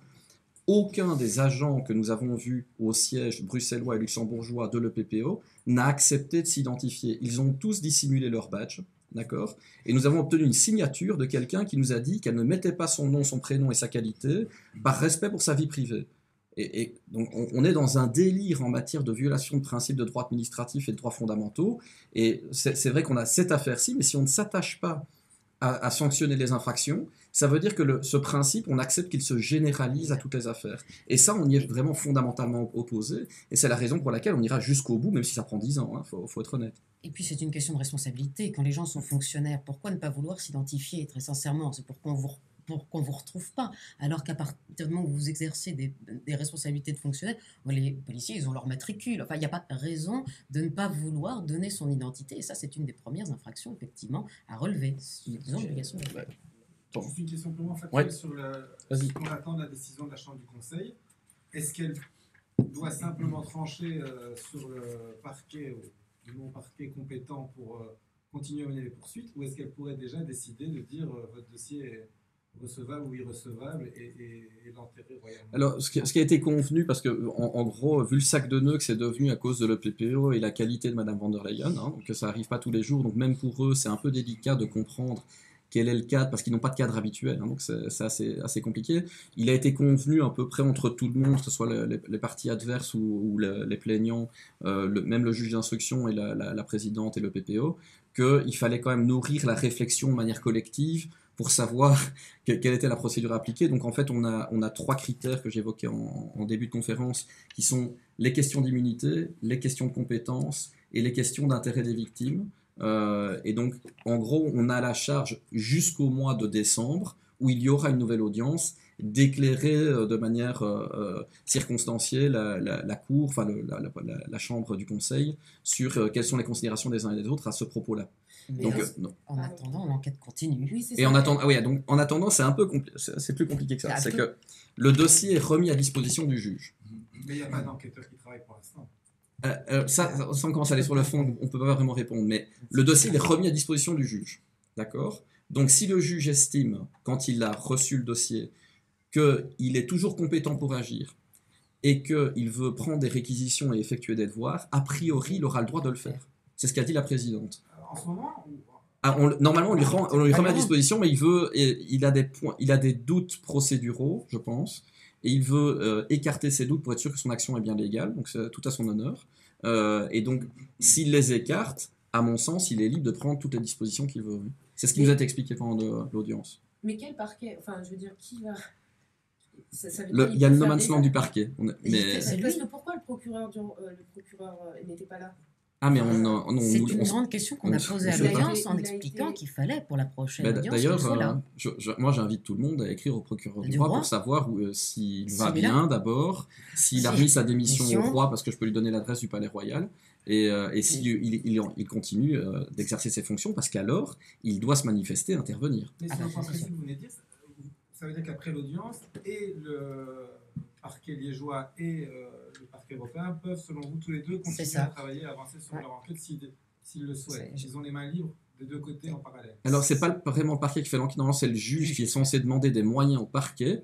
Et donc je veux dire, le bordel de la situation, c'est que vu qu'on a des gens non compétents qui sont déclarés compétents en évinçant ceux qui l'étaient, en gros on se dit oui, mais on a plus de parquet, comment est-ce qu'on réalise les travaux et les réquisitions. Donc c'est un vrai casse-tête de juridiction, si vous voulez.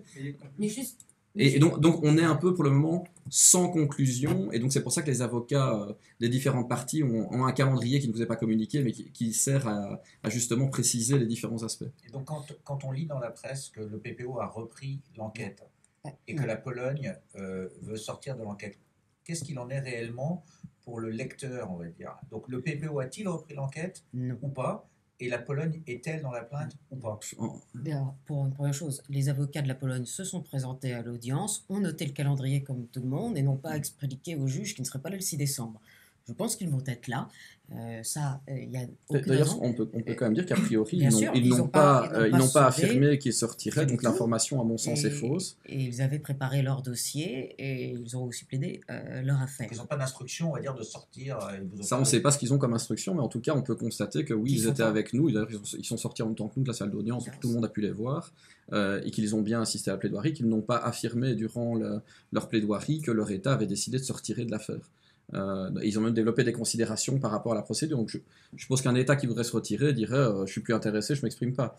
Donc là, c'est manifestement pas le cas. Donc l'information qui a été largement reprise Et était pour forte. le Le PPO, alors, PPO a-t-il pour- repris faudrait ou pas? Non, et c'est l'objet de la décision qui sera rendue le 6 décembre. Le 6 décembre, on saura finalement qui est compétent pour continuer cette enquête. Est-ce que c'est le PPO, ce qui entraînera l'annulation de toute l'enquête qui a été faite par le magistrat belge depuis le début, ou est-ce que c'est bien le juge d'instruction belge qui, lui, pourra aller au bout de cette affaire? Mais ce qu'il faut bien comprendre, c'est que dans la mesure où le PPO voulait arrêter cette affaire pour le 17 mai, l'aspirer et ne plus avoir de victimes autour, le fait qu'il y ait eu une remise du fait de la complexité de l'affaire, pour pouvoir l'éclairer, mais jusqu'au 6 décembre, ça implique effectivement que le dossier revient entre les mains du magistrat instructeur, du juge Freinet, et si des demandes lui sont faites, c'est à lui, dans ce cadre, d'apprécier s'il doit y donner suite ou pas. Donc Mais effectivement, Et pendant 6 mois... Et pour vous dire, comme c'est une procédure unique et qui crée des préjudices, nous, par exemple, on est quand même assez choqués que le dossier ait été mis à disposition des parties adverses en l'état. Parce que c'est quand même relativement incomplet. Je crois que d'ailleurs la Hongrie partage notre avis parce qu'elle a Aussi. fait une demande de devoir complémentaire. Donc voilà, mais on a pu donner à connaître, donc c'est un peu embêtant. Mais la question qui va se poser après, c'est quand bien même nous ne serions pas fondés en matière d'intérêt, qu'est-ce qu'il va advenir du dossier qu'on a communiqué à toutes les parties lorsque les parties ne seront plus soumises au secret de l'instruction? Et quel dossier a été donné? Celui qui est dans les mains du... Alors un dossier d'à peu près 2000 pages, voilà. Mais Donc, aussi le dossier dans les mains du juge Freinet. le dossier du juge Freinet qui est quand même mis à disposition normalement de l'EPPO et a été mis à disposition de toutes les parties qui ont été convoquées hier.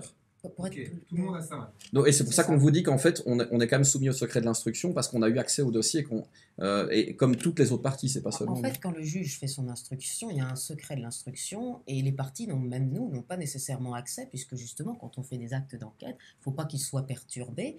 Donc, c'est au juge d'instruction, quand il fait son instruction, quand on lui demande est-ce qu'on peut avoir accès, de vous dire oui ou non. Par contre, à partir du moment où la chambre du conseil est saisie, ce qu'a fait le PPO, c'est le PPO qui a choisi forcé, qui a en fait, forcé hein. cette audience. Et à ce moment-là, toutes les parties doivent avoir accès à minima, c'est la loi 15 jours avant l'audience, à tout le dossier pour pouvoir présenter leur défense. Donc, évidemment, toutes les parties qui ont été convoquées, c'est-à-dire Madame von der Leyen, les sociétés Pfizer, BioNTech, Monsieur Baldan, moi-même, les différentes parties que je représente, nous avons eu accès à ce dossier qui a été mis entre nos mains. C'est les droits de la défense, c'est la loi. Et donc, effectivement, il y a une question, il y a une interrogation juridique qui se pose. À partir du moment où ce dossier a été remis à toutes les parties civiles, parce que c'est la loi et que c'est l'obligation, je ne suis peut-être pas avocat en Belgique, mais j'ai quand même pris mon code de procédure, je n'ai pas vu qu'ils aient, les parties civiles, l'obligation de restituer ensuite ce dossier. Si vous êtes tenu au secret quand vous concourez à l'instruction, si on vous dit, madame, monsieur, vous n'êtes plus victime, vous n'êtes rien, quid effectivement du dossier qui a été consulté et qui a été remis à disposition des parties civiles pour l'audience. Effectivement, il y a une vraie question qui va se poser à ce sujet-là. Mais du coup, attends, moi j'ai une question. Oui. Comment considérez-vous l'attitude du juge d'instruction si j'ai bien compris, à réaliser une demi-instruction, puisqu'il n'a pas réalisé les actes que vous demandiez, à savoir des perquisitions, de récupérer des fameux SMS par exemple, ou d'autres documents utiles à l'enquête? En fait, c'est comme on vient de le dire, le PPO a forcé l'audience. Donc en fait, si le juge avait été libre, à mon sens, de faire son instruction indépendante et librement, on n'aurait pas eu cette audience. C'est le parquet européen, donc le PPO, qui s'est déclaré compétent, qui, si je dois le dire platement, essaye de saboter le dossier. Donc, et c'est lui qui nous a contraints, par des actes de procédure, à aller devant la Chambre du Conseil. Et c'est d'ailleurs pour ça qu'on a essayé de se procurer leur dossier à eux, parce qu'on a compris que manifestement, au vu des témoignages, ils dissimulaient des éléments importants au juge d'instruction.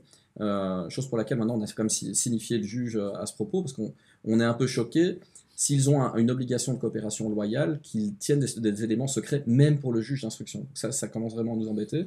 Mais donc, moi, a priori, je vois que le magistrat n'a pas pu aller au bout, et je crois que ça a été soulevé par un avocat d'ailleurs des personnes mises en cause, qui ont dit le juge n'a pas été libre d'instruire à décharge. Et c'est vrai, et je souhaite qu'il instruise aussi à décharge. Je ne vois pas l'intérêt de prendre un juge d'instruction s'il ne fait pas la charge et la décharge, et donc c'est un problème.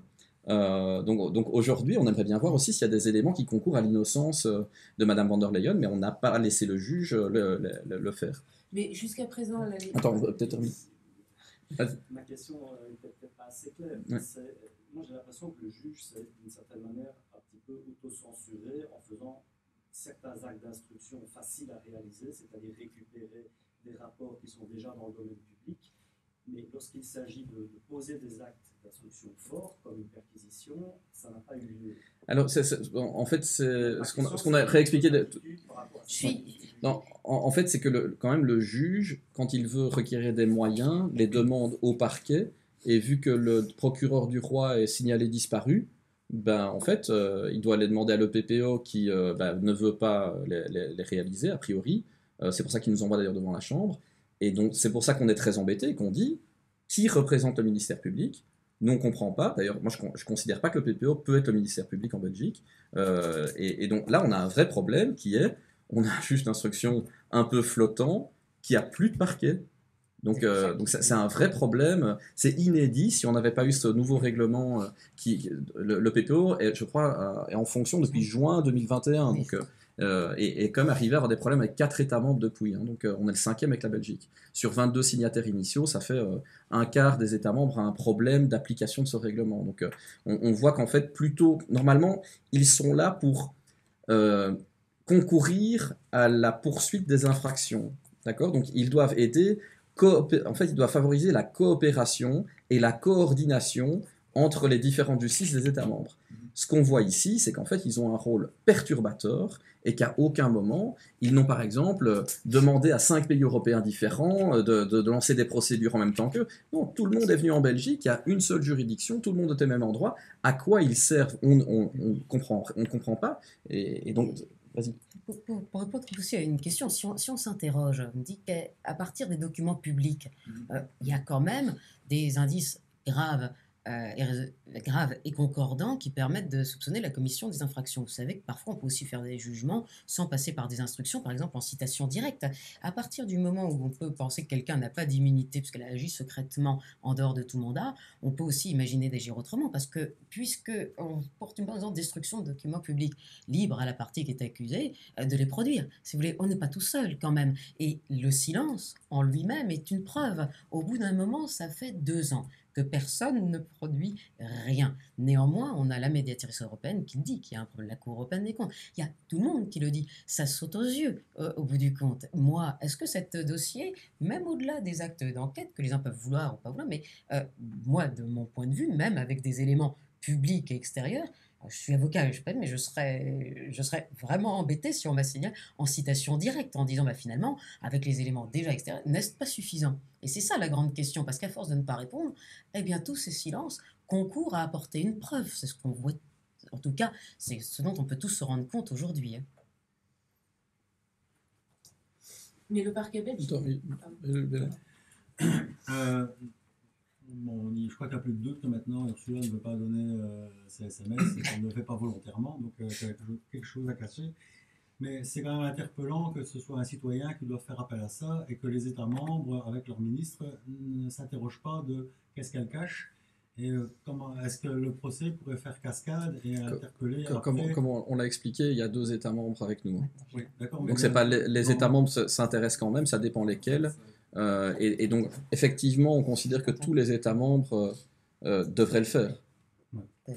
Oui, ça c'est... Sincèrement, c'est aussi une question de souveraineté des juridictions nationales. À partir du moment où il y a un principe de subsidiarité, celui qui doit enquêter est celui qui est le mieux placé, à l'évidence, le PPO a un conflit d'intérêts tel, vu la situation historique, qu'il n'est pas le mieux placé. Et moi, je considère aussi, d'ailleurs, si on y pense, il y a un contrat cadre, ce qu'on a compris, et ensuite on explique que c'est chaque pays qui a commandé. Nous, on voit ça comme comme des marchés publics subséquents. Donc, il n'y avait pas de raison, finalement, forcément, de penser, de ne pas dire, tiens, les commandes qu'a fait la France, c'est le droit français qui va le juger. Commandes qu'a fait l'Italie, c'est l'Italie qui va le juger. Il y a eu une espèce de regroupement au niveau de Bruxelles qui a complexifié énormément les choses. J'imagine quand même qu'il va se poser une question marrante, qui est quand les membres du Conseil, incluant la Pologne et la Hongrie, qui étaient présents à l'audience, vont devoir voter en interne pour décider qui sera candidat. Ça veut dire qu'on aura dans les gens qui votent des gens qui sont des plaignants dans une affaire pénale contre éventuellement le candidat. Moi, je ne sais pas comment ils vont faire pour se départir de ce problème. Et puis, parce qu'on a parlé des partis politiques, le PPE, qui est le Parti populaire européen, lui-même, normalement, je suppose qu'il a comme peut-être une charte de bonne conduite. Par exemple, les Patriotes ont montré la leur. Les autres partis aussi se sont tous engagés sur la moralité et la transparence. On peut se poser la question aussi des valeurs que représente le Parti populaire européen s'il maintient de lui-même la candidature de Madame von der Leyen. Il y a une question C'est oublié Non, mais je pense que c'était... alors, il n'y a plus personne. J'ai une question qui m'a été envoyée par Verity France. Donc, de votre point de vue, est-ce que l'action de l'EPPO ne ressemble pas à une tentative d'enterrement de première classe du dossier? C'est ce qu'on disait tout à l'heure, si on doit le dire platement, c'est à peu près ça. C'est une ingérence qui essaye de plier le dossier. Et les autres États qui ont des différends avec eux, on connaît... On ne sait pas pour le moment, il y a d'autres États qui pourraient être candidats. En tout cas, il y a d'autres États qui ont été assignés en paiement, et notamment la Roumanie par Pfizer, et qui a été assignée en paiement en Belgique. Non, ce que je veux dire, c'est les autres parquets d'autres États membres qui sont embêtés. En fait, ils vont avoir le problème de juridiction, comme on expliquait, avec les contrats en fait, qui prévoient que la juridiction est belge. Donc a priori, c'est eux qui risquent de se retrouver dans des situations d'incompétence quand ils essayeront d'accuser Pfizer, BioNTech et les autres. Non, je disais, il y a 4 autres États. Ah non, pardon, ok, je vois la question. Donc en fait, il y a 4 États qui ont eu pour lesquels il y a eu des signalements à la Commission d'incompatibilité ou de problèmes de litige avec le PPO. Je me souviens plus de la liste exacte. Il y avait Mais ça, c'est public. Oui, c'est public, donc c'est dans la conférence du de 24, de Madame Covesi. du 9, pardon, du 9 avril de Madame Covesi. Simplement sur la question de Verity aussi, pour l'enterrement de première classe, la réalité, c'est que toutes les victimes qui se sont manifestées sont courageuses, parce que c'est aussi, tout simplement, il y a une question d'organisation. Il y a beaucoup de gens qui sont lésés, et particulièrement, je pense, les gens qui ont pu être victimes d'effets secondaires, parce qu'ils veulent la vérité. D'ailleurs, c'est le nom de cette association. C'est le but aussi de la transparence, c'est la vérité pour nous tous. Et donc, moi, je trouve formidable, là encore, comme les partis qui se sont joints, que des particuliers fassent cette démarche courageuse. Une question un peu pour la gratter. Non, c'est pas grave, c'est gratuit. Non, mais vous avez, pendant toute la conférence de presse ici, beaucoup parlé de la défense des droits fondamentaux et de votre attachement à ça. Quand ici, à la cause, il y a des pays comme la Hongrie, dont on peut quand même se demander, qui a déjà été épinglée elle-même pour non-respect de certains droits fondamentaux, ou des sympathisants d'extrême droite qui semblent vous rejoindre à la cause, vous ne vous dites pas que cette fusion des participants nuit à votre message à vous? Vous savez, d'abord, les droits fondamentaux, c'est pour tout le monde. Donc, c'est pas parce que quelqu'un a une idéologie politique particulière qu'il a des droits fondamentaux différents. Donc, le droit à la transparence, par exemple, on peut être de gauche, de droite, gentil, méchant. Tout le monde y a droit, c'est inaliénable, c'est pour tous. Et c'est ce qui fait qu'on fait société, d'ailleurs. Moi, j'ai pas d'affiliation politique et je cherche pas à en avoir. Par exemple, le parti, je suppose que vous avez visé le parti de Florian Philippot, je ne l'ai jamais rencontré avant hier, je ne lui ai jamais parlé avant hier, donc je l'ai croisé dans le palais de justice, donc comme ça pourrait éclairer ceux qui ont fait des... Moi, je me pose la question, parce que c'est une question pour la gratter, mais il faut la retourner dans l'autre sens. La vraie question, c'est quand même tous les partis politiques qui n'ont pas demandé la transparence sur les contrats. Il y a quand même eu un nombre de députés de gauche, mais vraiment tous au Parlement européen, qui ont refusé la transparence. Donc il faut se poser la question. La Hongrie, les droits de l'homme, mais les droits de l'homme, la question, elle se pose ici en Belgique, quand le parquet européen envoie quand même la police à un avocat. Non, mais les droits de l'homme, mais ça c'est très important, parce que façon... faire une confusion sur les gens. Moi, pour les partis politiques qui se joignent, j'espère qu'ils sont de tous horizons, parce que c'est leur rôle de rappeler cette transparence, et ceux qui ont siégé au Parlement européen, tous ces députés qui n'ont pas demandé la lumière, eh bien, j'espère qu'ils vont être remplacés par des députés qui, eux, voudront la faire. Et pour être clair, on avait quand même une excellente députée avec qui j'avais une attache assez particulière, qui était Michel Rivasi, qui est décédée et donc qui ne peut pas prendre connaissance et qui ne peut plus agir. Elle a une action remarquable dans le cadre de ce dossier, voilà, qui n'était pas quelqu'un d'extrême droite et à qui j'étais assez proche. Et donc voilà, normalement il faudrait une pluralité. Et moi, ce qui m'interpelle à la fin, c'est que c'est encore plus grave pour le camp politique qui prétend avoir comme valeur quasiment exclusive les droits fondamentaux, et qui ne vient pas aujourd'hui où ils sont en phase de destruction les défendre. Moi, c'est un vrai problème personnel. Donc, on me fait souvent ce grief. Hein, donc, je vois bien, en fait, par exemple, les journalistes qui ne connaissaient pas l'ensemble du nom des partis, parce qu'il y en a vraiment un grand nombre. Par exemple, les pilotes, les hôtesses, je ne sais pas de quelle conviction politique ou religieuse ils sont, mais il y en a un nombre incroyable, donc ils ne sont pas tous du même horizon. Donc voilà, mais... très clairement, là, s'il s'agit de droits fondamentaux, ça devrait être transpartisan. Et donc, de focaliser systématiquement sur, de toute façon, ces partis ou pays dont on n'est ni les ressortissants ni les adhérents, bah, eux, au moins, ont le mérite d'être venus pour le moment, et on invite les autres à venir défendre les droits fondamentaux de la même manière. Il n'y a pas de raison qu'eux soient mis en avant comme les seuls défenseurs des droits fondamentaux, mais libre à n'importe qui, même en Belgique. Il y a Marc Bottenga dans les députés européens, il y en a beaucoup, donc vous pouvez aller les interpeller en leur demandant pourquoi vous, vu quand même, c'est comme une évidence aujourd'hui qu'il y a une violation des droits fondamentaux par rapport à ce contrat et ces SMS. Tout le monde le voit, un enfant arriverait à conclure comme un procureur. Et donc à ce moment-là, on se demande pourquoi les autres, vu l'évidence, refusent de venir faire cause utile. Et d'ailleurs, comprenez, moi je sais, c'est public, que le parti belge Vivant, qui a des députés dans le Parlement belge germanophone, a fait cette demande. Mais ils sont les seuls. Comment se fait-il que tous les députés belges ne l'aient pas fait? Mais c'est une démarche évidente, et Vivant a raison de le faire. Toutes les partis qui le font ont raison, d'où qu'ils viennent. La vraie question, c'est nous, dire que la Hongrie et les autres ne sont plus un état de droit. Nous, il faut s'interroger aujourd'hui. Alors, est-ce que c'est un état membre? Est-ce que c'est vraiment un état de droit? Non, mais est-ce que c'est toujours... D'abord, ces pays, en plus, restent toujours des membres à part entière de l'Union européenne, donc on ne peut pas les traiter de manière distincte des autres États membres. Donc, c'est une union de 27 pays, c'est 27 pays qui ont les mêmes droits, donc on le voit aussi de cette manière-là. Mais très clairement, bon, voilà...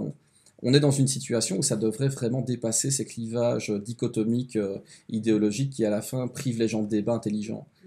Donc voilà, et c'est vraiment... moi, personnellement, je comprends pas. J'ai vu beaucoup de gens faire des oppositions gauche-droite pour se justifier de ne pas agir. Oui, Je trouve ça dérangeant quand il s'agit des droits fondamentaux. Ah oui, moi je pense que ce qui est dit ici, c'est une façon de ne pas agir, de dire bah tiens, comme je n'aime pas celui qui l'a demandé, bah moi je vais pas le faire. Excusez-moi, sachant que je pense que Frédéric Marlin a tout à fait raison sur cette question, et c'est vraiment le rôle de tous les partis de réclamer, de faire la même chose que Vivant, de faire la même chose que les Patriotes ou Génération Future, à mon avis. C'est d'ailleurs le sens de cette action. Tout le monde doit réclamer cette transparence. Et pour vous informer, par exemple, au niveau européen, que je connais mieux que presque donc le niveau belge, mais il y a eu un vote sur ce qu'on appelle le EU Digital ou Covid Certificate, qui est l'application généralisée de nos CST ou passes sanitaires.